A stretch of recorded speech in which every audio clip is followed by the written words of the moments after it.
Charité bien ordonnée commence par soi-même. Donc, c'est le titre de l'enregistrement présent. Bien entendu, j'ai pas inventé cet adage, mais je le trouve très pertinent. Donc, il faut commencer à s'occuper de soi d'abord, d'être généreux envers soi-même d'abord, avant de vouloir sauver les autres ou s'occuper des autres. Puis, lorsqu'on se déspiritualise, on n'est même plus intéressé à sauver les autres.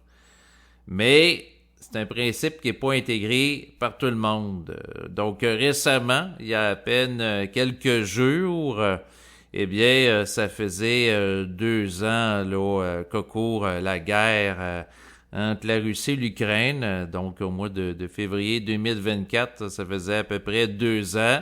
Et là, le premier ministre du Canada, Justin Trudeau, a annoncé une aide financière militaire à la hauteur de 3 milliards de dollars pour l'Ukraine.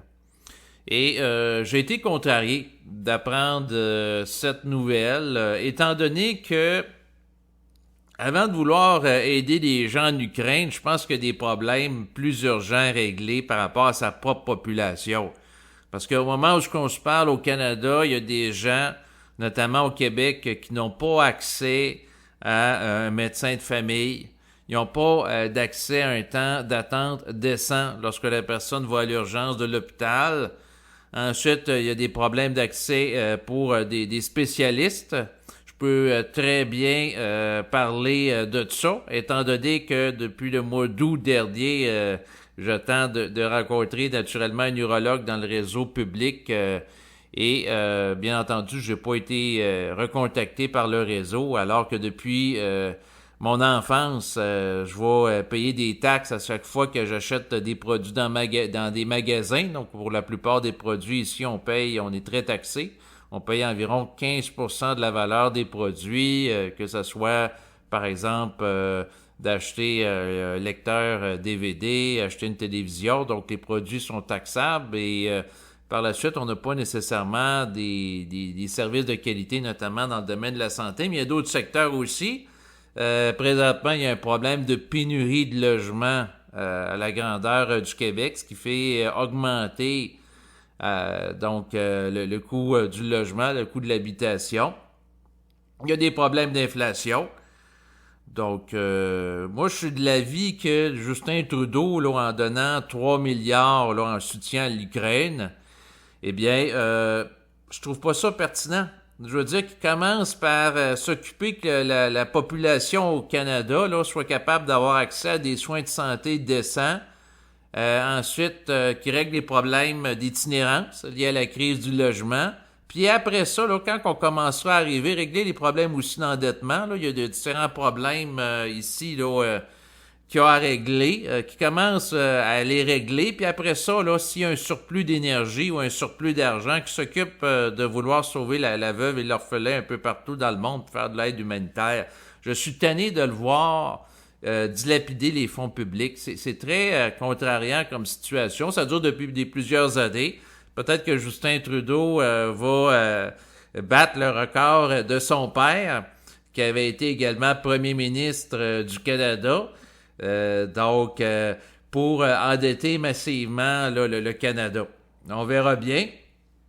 Mais je suis tanné de cette mentalité-là.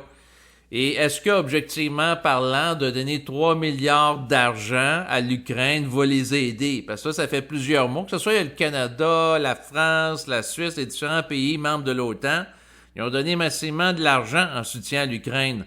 Or, ça peut amener un changement de second niveau parce que ça fait 2 ans, un peu plus de 2 ans au moment où elle fait cette capsule audio, que la guerre entre la Russie et l'Ukraine perdure. Donc, les Ukrainiens n'ont pas reconquéri le territoire que les Russes leur ont pris dans la région, entre autres, du Donbass. Donc, à un moment donné, il faut que les gens s'ouvrent les yeux à savoir si ça marche ou ça marche pas. Parce que là, Justin Trudeau puis le Canada qui envoie des chars d'assaut au compte-gouttes, donc envoyer 3 ou 4 chars d'assaut par ici, un autre pays en envoie 3 ou 4, ainsi de suite. Est-ce que ça donne le résultat escompté, c'est-à-dire permettre aux Ukrainiens de reprendre le contrôle de leur territoire? La réponse, c'est non. Donc, est-ce que ça vaut la peine de continuer de donner de l'argent à l'Ukraine? J'ai des sérieuses questions par rapport à ça. J'ai des sérieux doutes, en fait, de la pertinence de tout ça.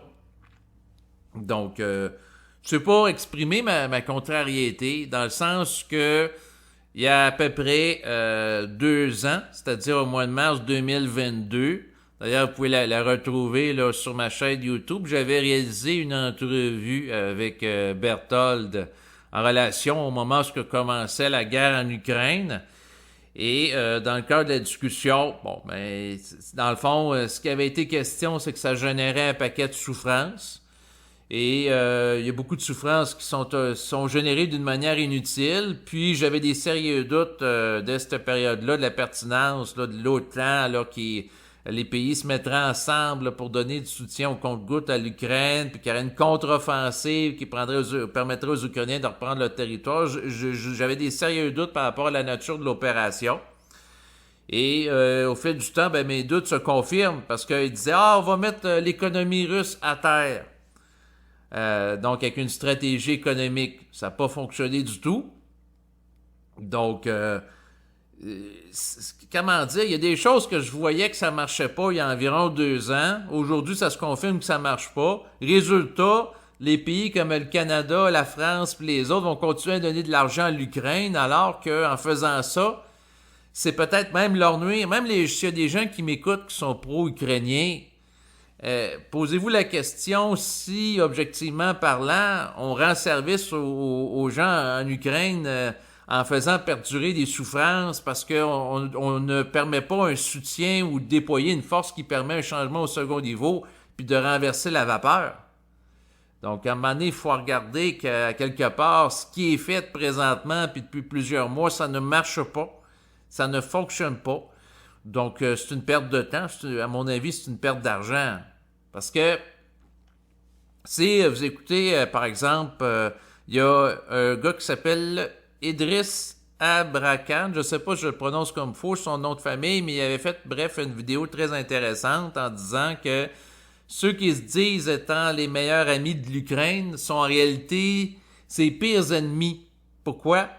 Parce que les pays qui soutiennent l'Ukraine font miroiter que les Ukrainiens peuvent gagner la guerre.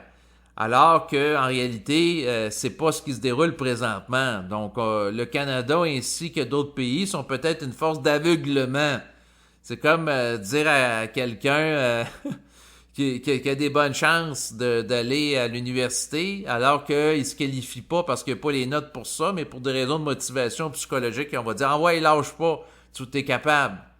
Mais il faut être réaliste aussi, c'est-à-dire c'est pas en envoyant 3 ou 4 chars d'assaut le Canada ou d'autres pays qui vont amener un changement au second niveau.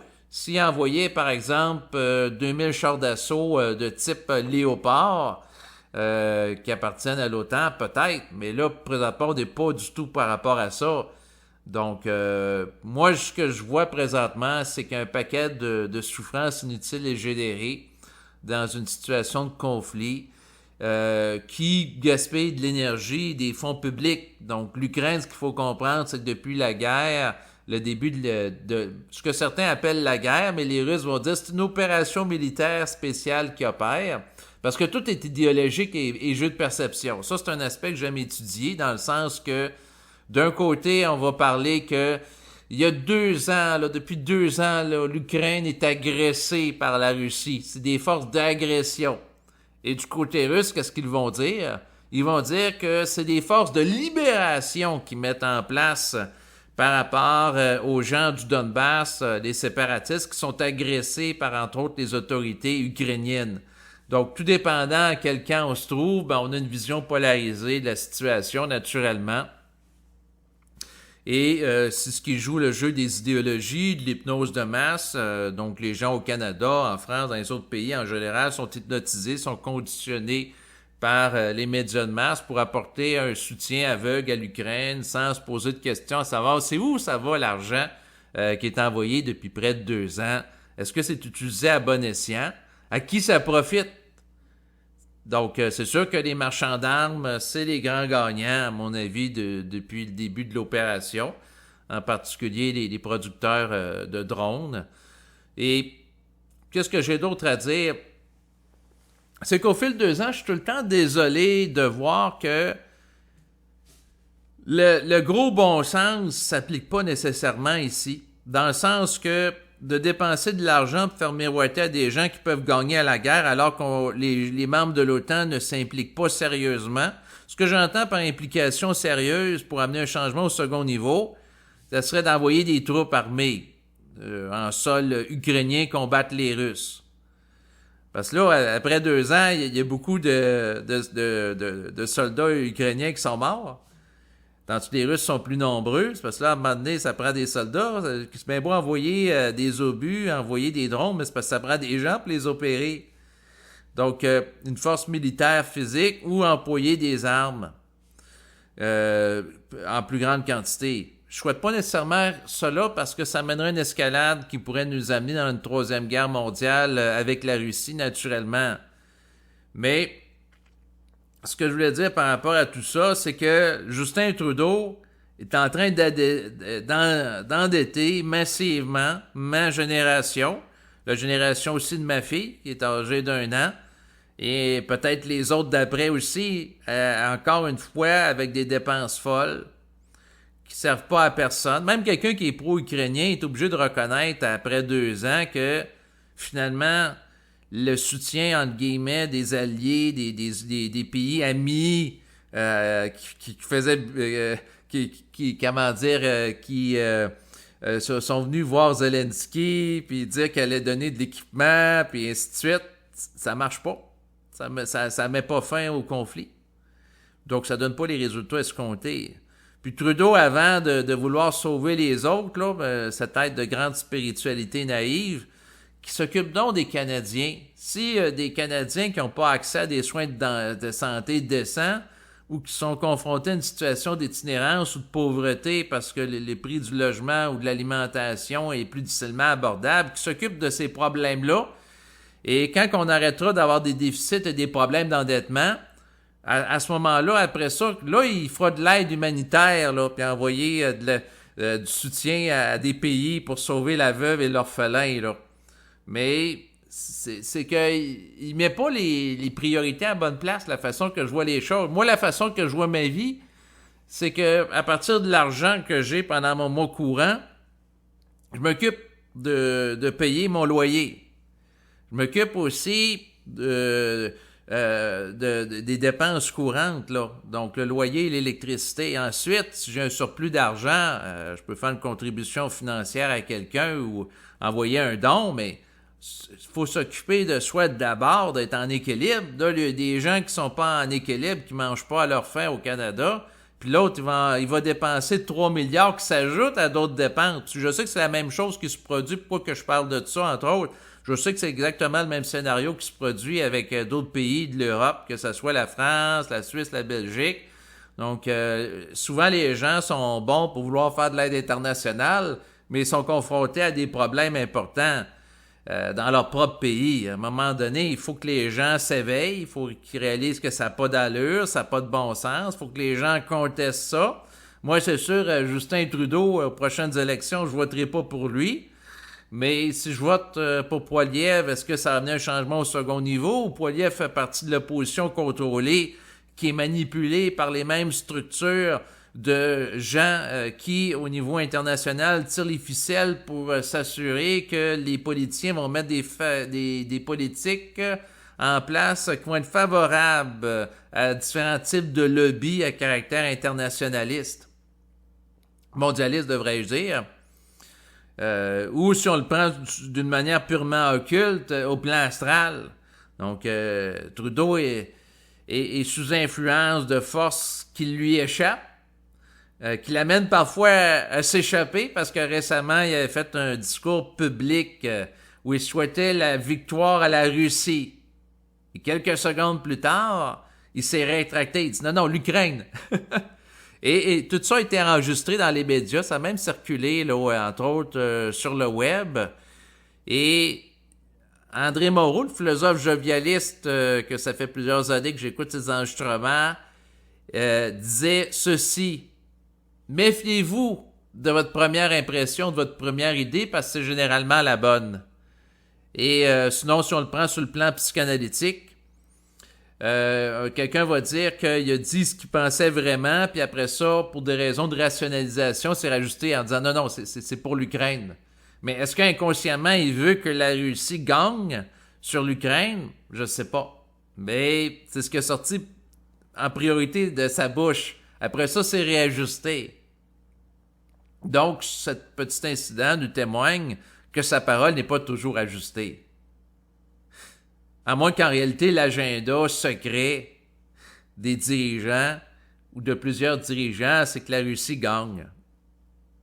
Mais pendant ce temps-là, endette d'autres pays de l'OTAN qui s'appauvrissent au détriment d'eux. C'est une possibilité. Moi, je me permets de mettre sur la table plusieurs possibilités dans le cadre de cet enregistrement. Mais tout ça pour dire que je suis tanné de voir Justin Trudeau qui dépense des fonds publics dans des dépenses à coups de milliards qui sont pas nécessairement dans l'intérêt des citoyens du Canada qui est censé représenter. Moi, quand on parle de Justin Trudeau, si je discute ou j'interagis avec des gens en Europe ou un peu partout, je peux vous dire qu'il ne me représente pas du tout. Donc, Justin Trudeau, il parle pas en mon nom.